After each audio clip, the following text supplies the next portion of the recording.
SGC here.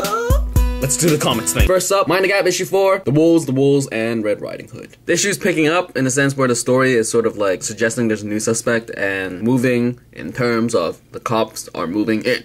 Yeah. And Elle realizes that her mind is powerful and she can control what she sees in her mind while in her sort of subconscious state. Yes. World's Finest issue 0. So there we go. We sort of see the world of Earth 2 about what happened to Batman and Catwoman. The story is more focused on Elena and not so much on Kara. I wish there was more stories in this world. I'm more interested in this dynamic than them all changing become Huntress and Power Girl. Age of Apocalypse issue 7. Doom. They have met Doom. I found previous issues it's sort of a drag, but this one sort of picked up the pace in a sense where there's actually new characters, and that's what sort of like pulled me in. It's like the whole reimagining of like how these characters will become if Wolverine was a super badass and just kicking everyone's butts and was in charge. Finally see Doom and Emma Frost was kind of cool. The Cape issue 3. And he flies away. So pretty brutal, violent here. I mean, Chase is just going nuts with his newfound powers, and he's just setting loose on the Vietnam camp. How it ended was kind of like, I mean, like the whole like, oh, I hate my kid, but now that he's dead, I'm gonna be like furious and gonna kill the person that's responsible. For some reason, the boss of this camp doesn't die when everyone else does. It's just kind of like, I wish there was something more. Maybe there's a higher up boss. That would be kind of nice.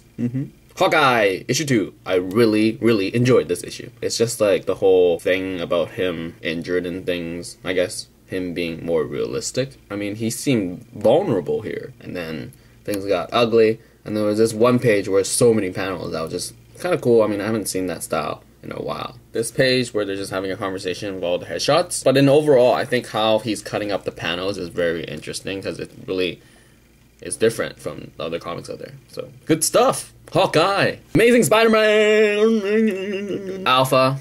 Wow. He's just getting out of control because he's just alpha dangerous, like really. That's what Reed keeps saying. And the whole Jackal storyline was kind of like, okay, so you unleash the monster, now he's living by himself because he doesn't want to like jeopardize his family. It's getting like, oh. There were some good moments where like Parker had to just like realize, oh, what if Uncle Ben not dying would make me become this? Like if Uncle Ben didn't die, I would be this. It was kind of like emotional, and MJ was there to just comfort him. That was kind of nice. I mean, to see like the more emotional side. I mean, sure, it's been an emotional ride throughout these past issues with like Spider Island and Mobius, but then it was like, oh, what can I do with my power? I can't save anyone. But here it's like, what have I become? Questioning like importance of Spider-Man. Yeah, it was nice.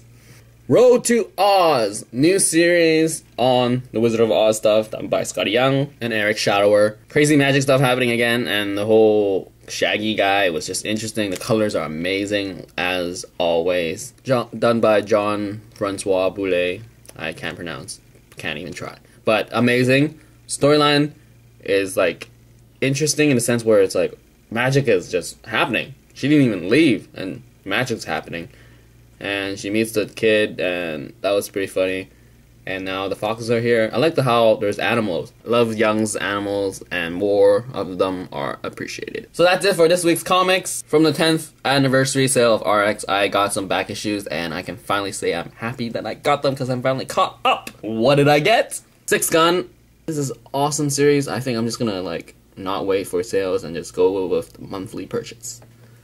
The same can be said for the next stuff. Uncanny X-force. This is nuts. I mean, like, the whole army thing that's being created to just hunt down the X-force guys and what's happening with Apocalypse here is just, wow. I can't wait for more. I'm just sort of concerned about what would happen to Uncanny X-force once Marvel Now stuff happens or what happens in December. And just today I just read that, like, there's new teasers for the December stuff that is coming out. Like how there might be a potentially new Thunderbolts led by The Punisher and Deadpool might even be in it. And that it's written by Daniel Way and drawn by Steve Dillon, and there might be a new Secret Avengers done by Dennis Hopeless and Kev Walker. I am really wondering what's going to happen to X-Force. I hope they keep it, because it's just nuts what they do here, and that Remender just keeps on writing. I mean, like, you have team changing up for, like, Wolverine and the X-Men, so this was affected somehow because it talks about the students and Wolverine. And there might be even a new Cable series done by Chris Bacalo. I mean, I saw Cable in a previous issue, so that was pretty awesome. And yeah, that's pretty much it for comics. You know I get my comics at RS Comics. Address is in the description. And this week, 20% off Fantagraphic comics. And the sale ends on Sunday. And that's all for comics this week. And see you next week. Like it, subscribe, check it out.